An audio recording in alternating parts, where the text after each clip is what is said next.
মমতা ব্যানার্জি সাধারণ মুসলমান তো দূরের কথা, মমতা ব্যানার্জির ক্যাবিনেটের যে মুসলমান মন্ত্রীগুলো আছে, মমতা ব্যানার্জির বাড়ির দরওয়ানের যা সম্মান, বাড়ির পরিচারিকার যা সম্মান, ক্যাবিনেটের মিনিস্টারদের সেই সম্মানটুকুও নয়। অর্থাৎ মমতা ব্যানার্জি সকালে উঠে যে বাসনগুলো যে পরিচারিকা মেজে দেয়, ধুয়ে দেয়, তারও বলার স্বাধীনতা আছে যে দিদি আমি আজকে ছুটি করছি, বা দিদি আমাকে একটু পুজোতে বা ঈদেতে একটু মাইনে বাড়াতে হবে। সেই স্বাধীনতাটুকু সিদ্দিকুল্লাহ চৌধুরী, ফিরহাদ হাকিম, জাভেদ আহমেদ খান আর কারা আছে বলুন না, এদের সেটা অতটুকু নেই। তাহলে আপনি বুঝতে পারছেন? হ্যাঁ, এর মধ্যে কি কাসেম সিদ্দিকী পড়ে? আমি ক্যাবিনেটের মিনিস্টারদের কথা বলছি, এখন মন্ত্রী হয়নি। এ প্রসঙ্গে হুমায়ুন কবির বলেন যে তৃণমূল দলটা চলছে ওসি, এসপি, ডিএসপি এবং বিডিও, এসডিও দের এতে। তিনি নতুন রাজনৈতিক দল পার্টি অফিস উদ্বোধন করার পর কবে বলেছেন এই কথাটা? গত পরশু। আমরা তো 2021 সাল থেকে বলে আসছি এটা। জোট নিয়ে কি বলবেন? আলোচনা চলছে। জোট হলে একসাথে লড়াই হবে, কষ্ট কম করতে হবে, কাজ বেশি হবে। জোট না হলে কষ্ট বেশি করতে হবে, কাজ সমান নেওয়া হবে। 21শে জানুয়ারি আপনাদের প্রতিষ্ঠা দিবস, এবার কি কলকাতায় হচ্ছে? কলকাতা 21শে জানুয়ারি প্রতিষ্ঠা দিবস আছে, নারী পুরুষ নির্বিশেষে পৌঁছাবে, কলকাতাতে হবে। সাবধান, মানে কোনো রকম কারো কোনো মিথ্যা প্রোপাগান্ডায় পা দেবেন না। 21শে জানুয়ারি সকাল 11টার মধ্যে কলকাতায় চলে আসবেন। শীতের বেলা তাড়াতাড়ি আমরা শেষ করব। 2022 আপনাকে মঞ্চে দেখা যায়নি, এবারে কি মঞ্চে থাকবেন? যত বাধা দেবে তত ভালো। বলছি হ্যাঁ, দেখা থাকবে। মুখ্যমন্ত্রী মার খাচ্ছে কে? মুসলমান, ওই জন্য কেন শব্দ খরচ করবে? মুসলমানকে মুখ্যমন্ত্রীর মানুষ মনে করে, ভোটার মনে করে, ক্যাপ্টিভ ভোট ব্যাংক হিসাবে রেখে দিয়েছে, ওই জন্য মুখ খোলেনি। মুখ্যমন্ত্রীকে বানিয়েছে মুসলমানদের ভোট দিয়ে। মুখ্যমন্ত্রী যে চেয়ারে বসে আছে তার সব থেকে বেশি অবদান হচ্ছে মুসলমানদের। মুখ্যমন্ত্রী উপহার দিচ্ছে লাশ, নেন আপনি লাশ সহ্য করেন। কলকারখানা এখানে নাই, বাইরে কাজে যাচ্ছে, লাশ হয়ে ফিরছে। মুখ্যমন্ত্রী একটা যদি কথা বলে পুরো ঠান্ডা হয়ে যাবে উড়িষ্যা সরকারকে। একটা এতটুকু কথা, যে উড়িষ্যায় 20,000 বাঙালি কাজ করছে, 20,000 বাঙালিকে উড়িষ্যা সরকার নিরাপত্তা দিতে পারছে না, ঠিক আছে আমি ফিরিয়ে নিয়ে চলে আসবো।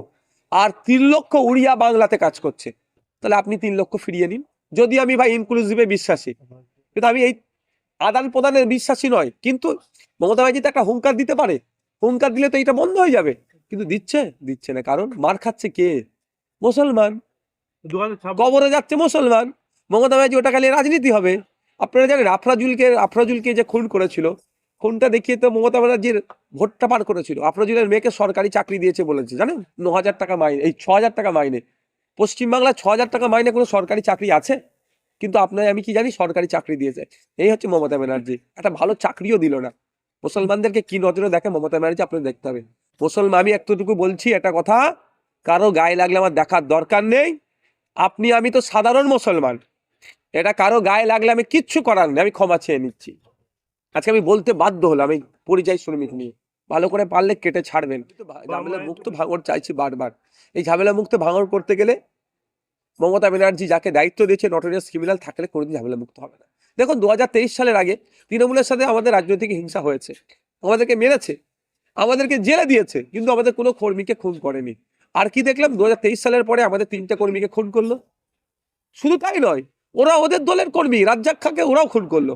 আমাদের হাতে কেউ দায়িত্ব বলতে পারবে না, আর হবেও না কোনোদিন, এই ধরনের ঘটনা ঘটাতে দেবো না। হ্যাঁ, যে আমরা তৃণমূলের কোন নেতৃত্বের উপর আক্রমণ চালিয়েছি, আমরা মার খেয়েছি। আর রাজ্জাক খাকে যারা খুন করলো আসামিরা, তারা জামিন পেয়ে গেল।